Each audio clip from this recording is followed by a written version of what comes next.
Sarpanch elections ఎప్పుడు? వచ్చే నెలలోనా, లేదంటే ఇంకా లేట్ అవుతుందా? ఏ ఇద్దరు కలిసినా ప్రస్తుతం తెలంగాణలో ఇదే డిస్కషన్. ఇప్పటికే సర్పంచ్ల పదవీకాలం ముగిసి గ్రామాలన్నీ స్పెషల్ ఆఫీసర్ల పాలనలోకి వెళ్ళిపోయాయి. ఎంపీ ఎన్నికలు ముగిసిన వెంటనే ఎన్నికలు వస్తాయన్న వార్తలు చక్కర్లు కొట్టాయి. జూన్ ఎండింగ్ లేదంటే జూలై ఫస్ట్ వీక్లో నోటిఫికేషన్ వస్తుందన్న సమాచారం కూడా లీక్ అయింది. దీంతో సర్పంచ్ పదవి కోసం పోటీపడే ఆశావాహులు ఎవరి ప్రయత్నాలు వాళ్ళు మునిగిపోయారు. అంతలోనే బీసీ రిజర్వేషన్ల అంశం తెరపైకి రావడంతో ఎక్కడి వాళ్ళక్కడ గప్చుప్ అయిపోయారు. రిజర్వేషన్లు మారితే ఎవరికి ఛాన్స్ వస్తుందో తెలియని పరిస్థితుల్లో గ్రామాల్లో పొలిటికల్ వాతావరణం మొత్తం మారిపోయింది.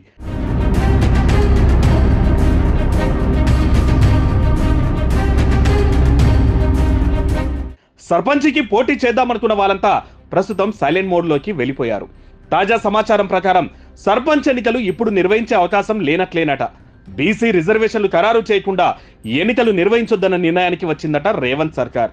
బీసీ కులజనన రిజర్వేషన్లను ఫైనల్ చేయడానికి కనీసం 4-5 నెలలు పట్టే అవకాశం ఉంది. ఈ ప్రక్రియ పూర్తయితే ఎన్నికలు నిర్వహించాలన్న ఆలోచనలో ఉందంట ప్రభుత్వం. దీంతో వచ్చే ఏడాది ప్రారంభంలోనే పంచాయతీలతో పాటు మున్సిపల్ ఎన్నికలు కూడా జరిగే అవకాశం కనిపిస్తోంది. ఈ ఏడాది జూలైలో ఎంపీటీసీ, జెడ్పీటీసీల పదవీకాలం ముగియబోతుంది. వచ్చే జనవరిలో మున్సిపాలిటీల గడువు కూడా తీరబోతుంది. గడువు ముగిసిన వెంటనే వీటిలో కూడా స్పెషల్ ఆఫీసర్లను నియమించి పాలన కొనసాగించాలని ప్రభుత్వం భావిస్తోందట.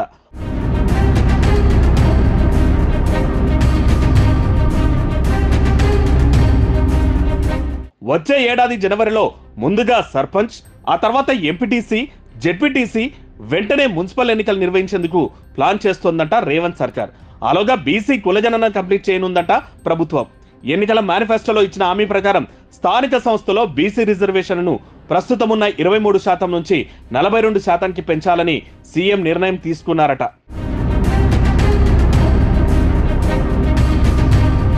ప్రస్తుతం బీసీ కమిషన్ పదవీకాలం ఆగస్టుతో ముగియబోతుంది. ఆ వెంటనే కొత్త కమిషన్ ఏర్పాటు చేసి కులజనన చేపట్టాలని ప్రభుత్వం ఆలోచిస్తుందట. ఇంటింటికి వెళ్లి కులజనన చేసి రిజర్వేషన్లను ఫైనల్ చేసేందుకు కనీసం 4-5 నెలల సమయం పట్టే అవకాశం కనిపిస్తోంది. ఆ తర్వాత జనాభా ప్రకారం రిజర్వేషన్ల శాతం పెంచేందుకు స్థానిక సంస్థల చట్టాన్ని మార్చాల్సి ఉంటుంది. ఇందుకోసం అసెంబ్లీ ఆమోదం తప్పనిసరి. ఇవన్నీ కంప్లీట్ కావడానికి ఈ ఏడాది ఆఖరి వరకు టైం పట్టే ఛాన్స్ కనిపిస్తోంది. దీంతో ఈ ఏడాది స్థానిక సంస్థల ఎన్నికలు నిర్వహించే అవకాశం లేనట్లనని సమాచారం. వచ్చే ఏడాది ప్రారంభంలోనే వరుసగా ఎన్నికల జాతర వచ్చే అవకాశం కనిపిస్తోంది.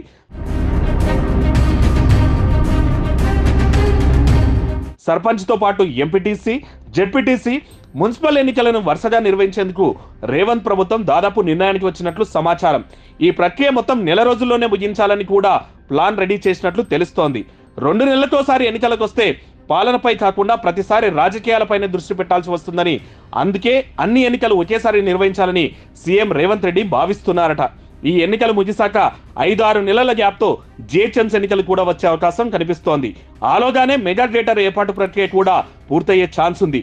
ఔటర్ లోపట ఉన్న కార్పొరేషన్లన్నింటినీ విలీనం చేసి మెగా గ్రేటర్ ఏర్పాటు చేస్తామని సీఎం ఇప్పటికే ప్రకటించారు. దీంతో ఆ ప్రక్రియ ముగిశాక మెగా గ్రేటర్కు ఎన్నికలు జరిగే అవకాశం కనిపిస్తోంది.